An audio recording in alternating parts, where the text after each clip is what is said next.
नहीं, मैंने आपको बताया कि जब मैंने पैदल चलना शुरू किया, जब इसकी घोषणा की तभी बताया कि जब पूरा बिहार पैदल चल लेंगे तब हर प्रखंड पंचायत से उन लोगों को निकालेंगे जो दल बनाना चाहते हैं। अभी उस समय मेरा अनुमान था कि 1-1.5 साल में पूरा बिहार चला जा सकता है, लेकिन जब मैं चल रहा हूं करीब करीब अभी 18 महीने हो गए, मैं आधा बिहार ही पैदल चल पाया।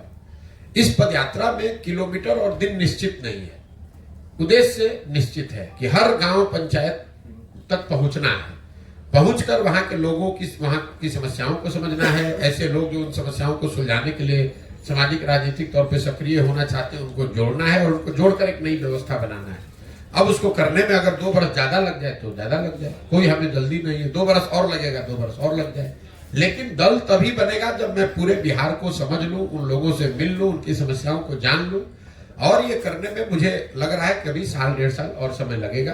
तो उस नजरिए से जो आपका सवाल है कि क्या लोकसभा चुनाव से पहले जन स्वराज दल बनेगा, बिल्कुल नहीं बन सकता है। इसलिए नहीं बन सकता है कि हम लोग का अभी हमारी पदयात्रा पूरी नहीं हुई है, और जो मैंने बिहार की जनता को आश्वासन दिया है कि भाई पूरा बिहार घूमने के बाद ही लोगों की मदद से दल बनाया जाएगा। अगर आज चुनाव के नजरिए से हम दल बना लें तब तो दल बनाने से पहले ही हम वो करना शुरू कर देंगे। लोग यही कहेंगे कि देखिए चुनाव आया तो फिर अपना हवा बना के चुनाव लड़ने की कोशिश कर रहे हैं। जन स्वराज का उद्देश्य दल बनाकर चुनाव लड़ना नहीं, ये एक नई व्यवस्था बनाना है जिसमें 5 वर्ष लग जाए, 10 वर्ष लग जाए, लेकिन बिहार में सही मायनों में लोगों की जिंदगी बदले, व्यवस्था बदले, वो प्रयास है। सिर्फ दल बनाकर चुनाव लड़ना होता तो इतने प्रयास की क्या जरूरत हो। तो पटना बैठिएगा, एक दिन में दल बन जाएगा। और कि जब सबको कोई ना कोई लड़ने वाला मिल जाता है तो हमारी जो पृष्ठभूमि है, हमको भी लड़ने वाले घर घर लोग मिल जाएंगे। वो प्रयास नहीं है। प्रयास जो मैंने आपको बताया, पहले समाज को तैयार करना, उसी समाज से ऐसे लोगों को ढूंढ कर निकालना जो एक नई राजनीतिक दल व्यवस्था बनाना चाहते हैं, और साथ साथ जमीनी हकीकत को समझकर एक योजना बनाना, ताकि कल अच्छे लोग चुनकर आए तो उनको मालूम हो कि खगड़िया को सुधारने के लिए करना क्या है, बेलदौर में क्या करना है, परबत्ता में क्या करना है। जब ये जानकारी नहीं रहेगी, अभी स्थिति यह है कि जो 2 बार 3 बार का विधायक है, समस्या की बात तो छोड़ दीजिए। कई बार लोग कहते हैं भैया पैदल चलने से क्या होगा, हम लोग तो पहले ही से मालूम है क्या समस्या है। बिल्कुल नहीं मालूम है। मैं आपको दावा कर रहा हूं कैमरे पर, जो भी आपके यहाँ खगड़िया जिला में विधायक है 2 बार 3 बार से, उसको आप कैमरे पर बैठा दीजिए और बोलिए कि बिना कागज देखे हुए अगर अपने पंचायतों का नाम बता दे तो आप जो कहिएगा मैं मान लूंगा। लोग अपने पंचायतों का नाम नहीं जानते हैं, समस्या की तो बात ही छोड़ दीजिए। जो 2-2 3-3 बार से विधायक है उसको अपने सारे पंचायतों का नाम नहीं मालूम। हर पंचायत में लोग 5-5 वर्ष में एक बार अपना मुंह दिखाने भी नहीं गए। तो लोगों की जो जमीन पर समस्या है उसको जब तक नहीं जुड़ा जाएगा, उसको समझा नहीं जाएगा, तब तक उसका सुधार संभव नहीं है। बिहार की राजनीति में जो जाति का महाजाल तरह से देखा जाए तो प्रशांत किशोर अपने आप को कहाँ पाते हैं? प्रशांत किशोर को इसमें कहीं अपने आप को पाने की जरूरत नहीं है। ये आपके दिमाग का भ्रम है। आप कितने दिन से पत्रकारिता करते हैं हम नहीं जानते हैं, लेकिन एक बिहार में ये भ्रम फैला दिया गया है कि बिहार का हर व्यक्ति जाति पर ही वोट देता है। अब आपने ये कहा कि बिहार में जातियों का महाजाल है, तो मैंने पूरे देश में काम किया है। सुन लीजिए, हाँ, राजनीति के हिसाब से ही बोल रहे हैं। हमने पूरे देश में काम किया है। कोई राज्य हमको देश में नहीं मिला जहां जातियों का प्रभाव न हो। कर्नाटक में भी वोकालिगा और लिंगायत की बात आप रोज सुनते हैं। गुजरात में भी जातियों की बात होती है, आंध्र प्रदेश में भी जातियों की बात हो रही है, महाराष्ट्र में भी जाति की बात हो रही है। लेकिन आपको हमको ये समझ में नहीं आता है, चूंकि हम लोग पिछड़े और गरीब राज्य हैं, तो आप पर यह तोहमत लगा दिया गया है कि बिहार इसलिए पिछड़ा है क्योंकि यहाँ पर सब लोग जाति की ही बात करते हैं। और आपको हमको जाने अनजाने ये समझ में नहीं आ रहा है कि आप अपने मुंह में कीचड़ लगा रहे हैं, बिना इस चीज को समझे हुए ये बता रहे हैं जैसे कि पूरे देश में जाति नहीं है, बिहार में ही जाति है। अब मैं आपको इसका सटीक एक उदाहरण दे देता हूं। आप यहाँ पत्रकार हैं, राजनीति को कवर करते हैं। बिहार में मोदी जी को, भाजपा को वोट पड़ता है कि नहीं पड़ता है? पड़ता है। जब आप जाकर पूछेंगे कि वोट कैसे ये सांसद जीता है, तो लोग बताते हैं कि अरे सांसद को कहाँ वोट पड़ा, तो मोदी जी के नाम पर सब वोट पड़ा है। तो अगर बिहार में हर व्यक्ति जाति पर ही वोट दे रहा है, तो मोदी जी के जाति का तो आदमी बिहार में रहता नहीं है, तो वो मोदी जी को वोट कैसे दे रहा है? अभी तो आपने कहा कि भाई हर आदमी जाति पर ही वोट दे रहा है, तो मोदी जी के जाति के कितने लोग बिहार में रहते हैं ये आप हमको समझा दीजिए। तब आप तुरंत कहिएगा भैया वो तो हिंदू मुस्लिम के नाम पे देता है। हिंदू मुस्लिम के नाम पे दे रहा है लेकिन जाति के नाम पे तो नहीं दे रहा है। कई जाति समूह के लोग भाजपा को, मोदी जी को किसी दूसरे मुद्दे पर वोट देते हैं, जाति पर नहीं देते। इसका दूसरा पक्ष देख लीजिए, बिहार में 18% मुसलमान रहता है, वो आरजेडी को वोट देता है, लालटेन को वोट देता है। वो लालू जी के जाति का तो नहीं है, तो मुसलमान आरजेडी को क्यों वोट देता है? वो वोट इसलिए देता है क्योंकि वो भाजपा को दे नहीं सकता है और सामने उसके पास कोई विकल्प नहीं, इसलिए लालटेन को वोट देता है। वो जाति के लिए वोट नहीं देता है। बिहार में 50% से ज्यादा ऐसे लोग हैं जो जाति के आधार पर वोट नहीं करते। ये आप भ्रम मत पालिए। तो ये लोगों के दिमाग में बैठा दिया गया कि भैया जाति पर सब वोट होता है, जाति पर ही सब वोट होता है। जाति भी एक महत्वपूर्ण पहलू है, ऐसा नहीं है कि जाति की महत्ता नहीं है, लेकिन जाति भी एक विषय है। सिर्फ जाति के आधार पर 100 में 100% वोट पड़ता तो जो भी जाति का आदमी एक बार जीत गया वो कभी चुनाव ही नहीं हारता। उस जाति के लोग वो विधानसभा, पंचायत, प्रखंड छोड़कर चले थोड़ी ना गए हैं। जितने मान लीजिए कि कुशवाहा समाज के जितने आज लोग हैं, 10 वर्ष के बाद भी करीब करीब उतने ही लोग रहेंगे। तो फिर एक बार कुशवाहा कोई जीतता है, कोई हार कैसे जाता है? इतना आसान नहीं है जितना आप समझते हैं कि सब जाति पर ही वोट देता है। समाज में इस बात की समझ है, उसको अगर कोई बेहतर विकल्प दिखेगा, विश्वसनीय व्यक्ति, विश्वसनीय चेहरा, विचारधारा, दल दिखेगा तो समाज में ये ताकत है, समझ है, वो जातियों से ऊपर उठकर पीछे वोट करता रहा है और आगे भी करेगा। चिंता मत कीजिए।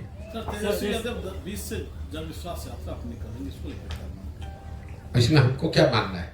अभी सत्ता में बैठे हुए थे तो यहाँ हम लोग कहते हैं कि नीतीश कुमार पलटू मार है, लेकिन नीतीश जी को हम सब लोगों को एक बात की शाबाशी देनी चाहिए कि नीतीश कुमार इतनी बार पलटे कि पलट पलट के उन्होंने सारे दलों को पलटू मार बना दिया। भाई तेजस्वी यादव, अगर नीतीश कुमार पलटू मार है तो तेजस्वी यादव कैसे सीधे हैं?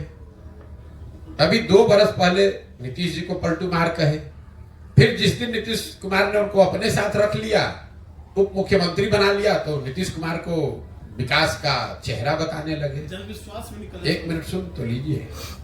फिर आज नीतीश कुमार छोड़कर भाजपा में चले गए तो महाशय अब कह रहे हैं कि नीतीश कुमार तो बड़े थके हुए मुख्यमंत्री थे। यही हाल भाजपा का है। अमित शाह आए, बोले कि भैया एक एक बिहार के आदमी सुन लो, नीतीश कुमार के लिए भाजपा का दरवाजा बंद है। तो हमने वही कहा कि भाई दरवाजा तो अमित शाह बंद करके ठीक ही गए थे, छिटकिनी लगाना भूल गए थे। जैसे ही हवा का झोंका आया, दरवाजा खुल गया, नीतीश कुमार को बैठा लिए बगल में। जो नरेंद्र मोदी जी मध्य प्रदेश में जाकर एक सभा में कह रहे थे कि इस आदमी ने, एक नेता ने महिलाओं के लिए ऐसी अभद्र टिप्पणी की है विधानसभा में, इनको सजा होनी चाहिए। वही मोदी जी के नेतृत्व वाली भाजपा, वही मुरेठा बांधकर घूमने वाले सम्राट चौधरी आज नीतीश कुमार को बिहार का भविष्य बता रहे हैं लोग। आपने कहा जन विश्वास यात्रा, आप कोई भी यात्रा कर लीजिए, नीतीश कुमार किए थे समाधान यात्रा, कितना बिहार की समस्या का समाधान हो गया। अभी राहुल गांधी कर रहे हैं न्याय यात्रा, कितना बिहार के लोगों को न्याय मिल गया। तो इनके जन विश्वास यात्रा करने से क्या होगा? सबसे ज्यादा विश्वास आपने तोड़ा 30 बरस से लालू नीतीश का ही राज है इस देश में, इस बिहार में। 30-32 बरस में बिहार से गरीबी कम नहीं हुई, पलायन रुका नहीं, बच्चों की पढ़ाई की व्यवस्था हुई नहीं, रोजगार मिला नहीं। तो अब किस विश्वास की बात कर रहे हो?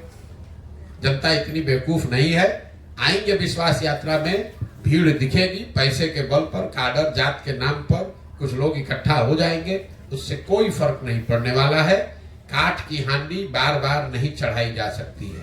जिन लोगों ने आरजेडी को, लालू जी के, उनके बच्चों की सरकार को देखा है, वो जानते हैं कि ये लोग जात पात, हिंदू मुस्लिम और भ्रष्टाचार गुंडागर्दी से ऊपर उठकर राजनीति नहीं कर सकते हैं। वो आरजेडी का कैरेक्टर है। इन 4 चीज से ऊपर उठकर आरजेडी के लोग राजनीति नहीं कर सकते हैं। तेजस्वी यादव उससे अलग नहीं है। सर एक मिनट सर, ऐसा सोच है सबका कि आप 11 राज्य में अपने रणनीति से मुख्यमंत्री बना चुके हैं और बिहार में सभी नेता पर विश्वास नहीं है कि मतलब कहते हैं कुछ, करते हैं कुछ, तो आप पर कैसे विश्वास करेंगे? हो सकता है सर आप सत्ता में आके आप इसी तरह कर दें। बिल्कुल ठीक बात है। तो अगर आप यहाँ पर, हम खगड़िया में 20 दिन से हैं, कम से कम 100 सभाओं में हमने बात करी होगी। किसी सभा में दिखा दीजिए जहां हमने किसी को कहा हो कि भैया हम पर भरोसा करके हमको वोट दो, हम आएंगे तो तुम्हारा जीवन सुधार देंगे। हम सभा की शुरुआत ही करते हैं इस बात से कि भैया मेरी बात पर तो भरोसा करना नहीं, क्योंकि जैसे पहले के लोगों ने ठगा है, हम पर भरोसा करके हमको वोट दोगे, हम भी तुमको ठग सकते हैं। तुम खुद समझो, तुम अपने बच्चों के बारे में सोचो, तुम अपने बच्चों की चिंता करो, अपने बच्चों की भलाई के लिए वोट करो। प्रशांत किशोर को जिताने के लिए, लालू जी को हराने के लिए, मोदी जी को प्रधानमंत्री बनाने के लिए, अपने जात का नेता जिताने के लिए, अपना हिंदू मुसलमान करने के लिए तो तुमने जीवन भर वोट दे दिया। पूरे अभियान में हम एक ही पंक्ति बता रहे हैं कि एक बार जीवन में अपने बच्चों के लिए वोट दे दो, देश के लिए नहीं, राज्य के लिए नहीं, जात के लिए नहीं, नेता के लिए नहीं, मोदी लालू नीतीश प्रशांत किशोर के लिए नहीं, वोट एक बार अपने बच्चों के लिए दो। क्योंकि कई लोग कहता है भैया आप तो बात कर रहे हैं कि देश के लिए वोट नहीं दे रहे, तो बहुत खराब बात है। बिल्कुल ठीक बात, आपको कैमरे पर कह रहा हूं। जो लोग कहते हैं कि देश के लिए वोट दे रहे हैं, अगर आपका बच्चा अनपढ़ है, बेरोजगार है, तो देश कमजोर हो रहा है कि उससे मजबूत हो रहा है? अगर पूरा बिहार का बच्चा अनपढ़ और गरीब है, बेरोजगार है, तो उससे देश मजबूत हो रहा है कि देश कमजोर हो रहा है? देश में प्रति व्यक्ति आए हैं 1,35,000, बिहार में प्रति व्यक्ति आए हैं 34,000 रुपया। अगर बिहार में बच्चों की आमदनी बढ़ेगी, यहाँ रोजगार आएगा, तो उससे देश उससे मजबूत होगा। अगर पूरा बिहार का आदमी गरीब रह जाएगा तो उससे देश भी नीचे आएगा, क्योंकि पूरे देश की 10% आबादी बिहार की है। इसलिए हम कह रहे हैं, डंके की चोट पर कह रहे हैं कि बिहार के लोगों के लिए समय है जब देश, राज्य, विचारधारा, जाति, नेता सबको छोड़कर एक बार अपने बच्चों की चिंता कीजिए। देश आगे बढ़ रहा है। इसी देश में बुलेट ट्रेन 1 लाख करोड़ का बन रहा है, खगड़िया में पैसेंजर ट्रेन भी नहीं चल रहा है।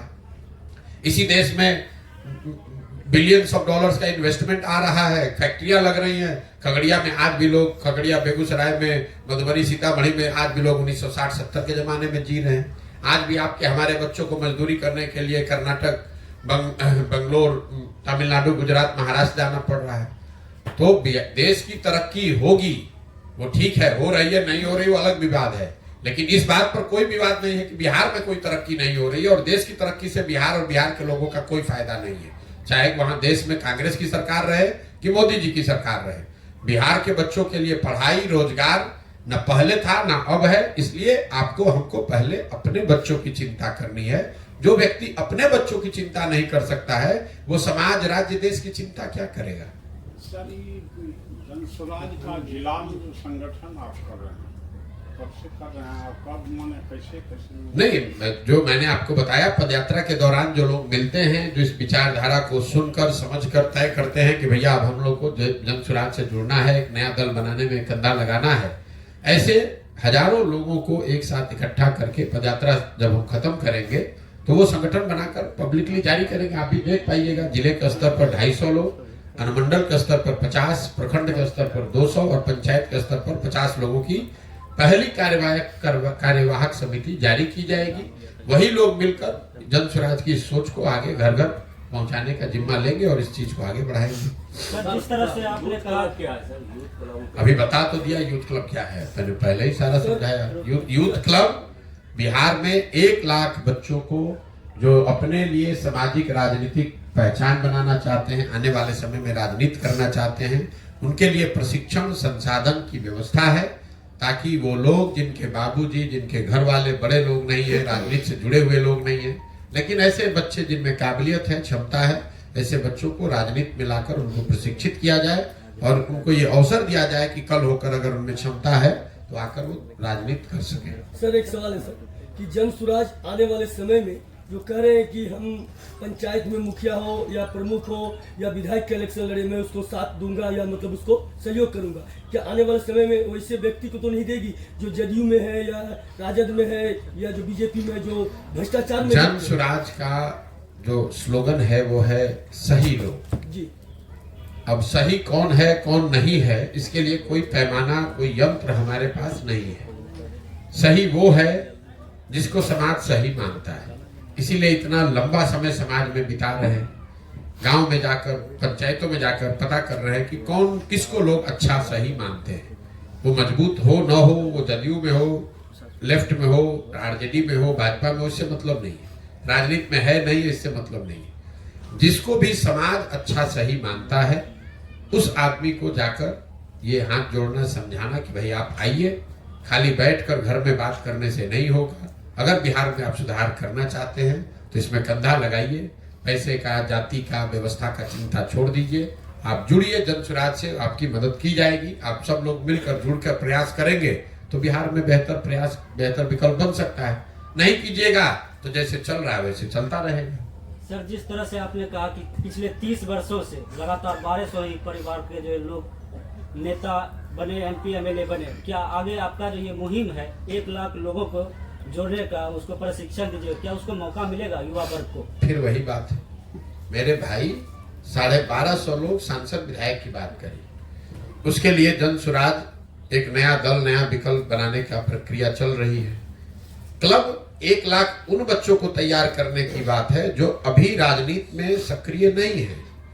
ऐसे बच्चे जो 2 साल, 4 साल, 5 साल, 10 साल मेहनत करके सामाजिक राजनीतिक पहचान बनाएंगे। ऐसा तो है नहीं कि आप गांव में बैठे हैं, जनसुराज में आइएगा और कल विधायक बन जाइएगा। लेकिन आप गांव में हैं, आप शुरुआत करेंगे, वार्ड सदस्य बनिएगा, मुखिया बनिएगा, प्रमुख बनिएगा, 10 साल अपनी छवि बनाइएगा, लोग आपको जानेंगे, तो आपकी उस यात्रा में जनसुराज आपकी मदद करेगा, प्रशिक्षण के तौर पर और संसाधन व्यवस्था के तौर पर। लेकिन काम करने की जिम्मेवारी तो उस बच्चे की है जो इसको करना चाहता है। और आप पत्रकार बने, एक दिन में तो पत्रकार नहीं बने, आप डॉक्टर बनते हैं, एक दिन में डॉक्टर नहीं बनते हैं, 8 साल 10 साल पढ़ाई करते हैं तब डॉक्टर बनते हैं। तो अगर आप डॉक्टर, इंजीनियर, पत्रकार, वकील एक दिन में नहीं बन सकते हैं तो विधायक, सांसद एक दिन में कैसे बनिएगा? वो बनने के लिए भी आपको 8 साल 10 साल 15 साल मेहनत करनी पड़ेगी। हाँ, ये जरूर है कि जनसुराज से अगर आप जुड़कर ये कर रहे हैं तो आपको हाथ पकड़कर आगे बढ़ाने वाला, समझाने वाला, सिखाने वाला जनसुराज की ओर से कोई रहेगा। काम करना, प्रयास करना, सफलता मिलना न मिलना वो आपकी क्षमता और आपके कार्य पर आधारित है। बहुत बहुत धन्यवाद। सर, राहुल जी अभी न्याय यात्रा पे जो संसाधन से जुड़ता है, तो क्या राहुल जी की उतनी भीड़ तो नहीं थी, इतना भीड़ होना चाहिए? उनके संसाधन कांग्रेस के। मेरे भाई, ऐसा है, यात्रा सब करने के लिए स्वतंत्र है। राहुल जी करें, नीतीश जी करें, तेजस्वी जी करें, कौन रोक रहा है? यात्रा करने मात्र से ही अगर सब कुछ हो जाता तो देश में तो रोज कोई ना कोई यात्रा चल रही है। अब राहुल जी ने यात्रा की, उसमें उन्होंने कितना भीड़ आया नहीं आया, इन सब बात को हटा दीजिए। राहुल जी की पार्टी के, कांग्रेस के एक मुख्यमंत्री अभी तेलंगाना में बने 2 महीना पहले, जब अभी जुमा नया नेता बने, बनते के साथ कहा कि बिहार के लोगों का DNA है मजदूरी करना। तो जिस दल के नेता राहुल गांधी हैं, उस दल का मुख्यमंत्री बिहार के लोगों को एक तरह से गाली दे रहा है, कह रहा है कि हम लोग का DNA है मजदूरी करना। उसी दल के नेता राहुल गांधी आकर बिहार में कहेंगे कि सारे बिहार के लोग हमको समर्थन दीजिए, हमको वोट दीजिए, तो कौन बिहार का आदमी उन पर भरोसा करेगा? और क्यों करेगा? भाई, तुम्हारा मुख्यमंत्री बिहार के लोगों को गाली दे रहा है, उस वक्तव्य पर आपने बिहार आने से पहले कुछ आधिकारिक तौर पर कहा नहीं, तो क्यों बिहार के लोग उनके साथ जुड़ेंगे? आप हमको गाली भी दीजिएगा और हम लोग से वोट भी लीजिएगा, दोनों बात कैसे हो सकता है? बिहार में राहुल गांधी की जीत तेजस्वी यादव चला रहे थे, क्या विधान चुनाव उनकी गाड़ी जीत को जनता रास्ता देगी? मेरे भाई, तेजस्वी यादव जीप चला ले कि ट्रक चला ले, उनको कुछ नहीं होने वाला है। ये सब पिटा पिटाया बहुत दिन हो लिया, जनता ने देख लिया है। अब जो अपना समीकरण वगैरह है उसी के आधार पर, बाबूजी का दल है, लालू जी का, उनका नाम है कुछ, उस समाज के कुछ लोग जुड़े हुए हैं, उसके आधार पर अपना दुकान चला रहे हैं, उनको कुछ दिन और चलाने दीजिए। वो जीप चला ले, ट्रैक्टर चला ले, हेलीकॉप्टर चला ले, होना कुछ नहीं है। कई लोगों को लगता है कि आरजेडी यहाँ बहुत बड़ा मजबूत दल है। आप लोग ये नहीं देखते हैं कि आरजेडी का कभी वो स्थिति था कि बिहार झारखंड में 54 में 51 MP आरजेडी के थे। लालू जी की इतनी तूती बोलती थी। आज बिहार झारखंड को मिला लीजिए तो आरजेडी का 0 सांसद है, 0। और आप लोगों को लगता है कि जनता बेवकूफ है, जनता तो लालू जी को ही वोट किए जा रही है। अरे भाई, जब जनता आरजेडी को वोट करती थी तो उनके 54 में 51 MP थे, और अगर आज जनता वोट नहीं कर रही है तो उनके 54 में 0 MP है। कांग्रेस के कभी 400 MP थे, आज 50 MP है। आप दल बनाइएगा अगर आज, और आपके 50 MP हो जाए तो आप बहुत बड़े नेता हो जाइएगा। लेकिन जब कांग्रेस का 50 MP है तो लोग क्या कहते हैं? कांग्रेस खत्म हो रही है। कमलनाथ तो उसी तरीके से आरजेडी जितने बड़े पोजीशन पर बिहार में थी, कई बार लोग ये समझते हैं इनका 75 एमएलए है। अरे भाई, आरजेडी यहाँ की सबसे बड़ी, यहाँ का बिहार का सबसे बड़ा दल होता था। 15 साल उन्होंने यहाँ शासन चलाया है। वहां से घटते घटते अगर आप 74-75 पर आ गए हैं तो आप ढलान पर हैं, आप नीचे आ रहे हैं, आप बढ़ नहीं रहे हैं। इस बात को आप समझिए, इस बात को आप समझिए। नीतीश कुमार कभी 117 विधायक के पार्टी के नेता थे, आज 42 विधायक के एमपी के पार्टी एमएलए के नेता हैं, तो वो घट रहे हैं, बढ़ नहीं रहे हैं। हाँ, ये जरूर है कि अभी भी 42 विधायक है, लेकिन वो ढलान पर है, चढ़ान पर नहीं है। बहुत बहुत धन्यवाद। सर, कमलनाथ